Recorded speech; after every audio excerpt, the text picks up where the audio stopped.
beginning, there was sand. And in the sand, Conan Exiles left footprints of epic proportions, though the road through development was long, with huge tracts of land. Now, the exiled lands have more than doubled their original size, and is no longer a mere sandbox. The Frozen North update added snowy peaks and fertile highlands, and at launch, the humid swamp and smoldering volcano are introduced. With such a large-scale world, traversing it can be time-consuming. But if you're able to find the recipe to construct the map room, you can fast travel to certain waypoints located around the world. Perhaps you'll visit Sepemiru, the relic hunter city to the west, which is now a mostly harmless trading hub where players can come to barter, or perhaps strike up a conversation with the locals over a pina colada.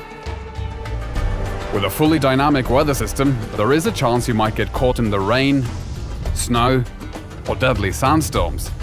But if you have half a brain, you'll avoid frostbite or sunstroke by dressing appropriately for your surroundings.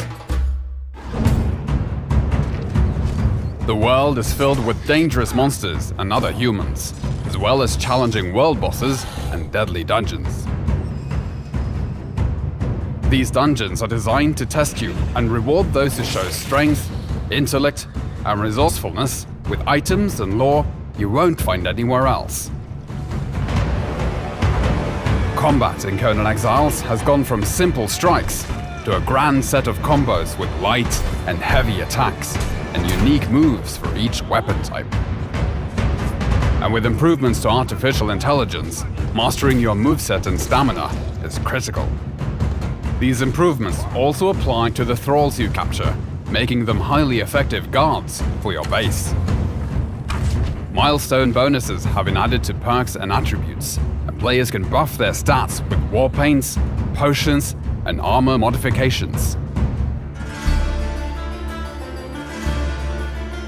There are now hundreds of weapons and armor pieces in the game, which are customizable through color dyes and modification kits.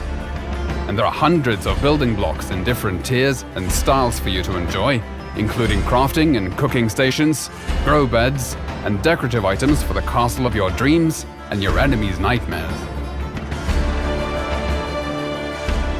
To penetrate the defenses of a player's fortress, siege weapons were introduced in the form of trebuchets, which can give you the upper hand as both attacker and defender, particularly if your enemy has been able to summon an avatar to tear down your walls.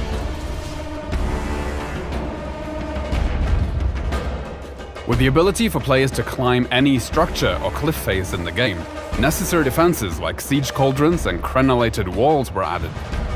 And should the enemy somehow be able to sneak their way in, there is always the option of blowing them up in your personal minefield. Defensive construction is not just against other players, as the creatures of the land also rise against you to drive you from their territories.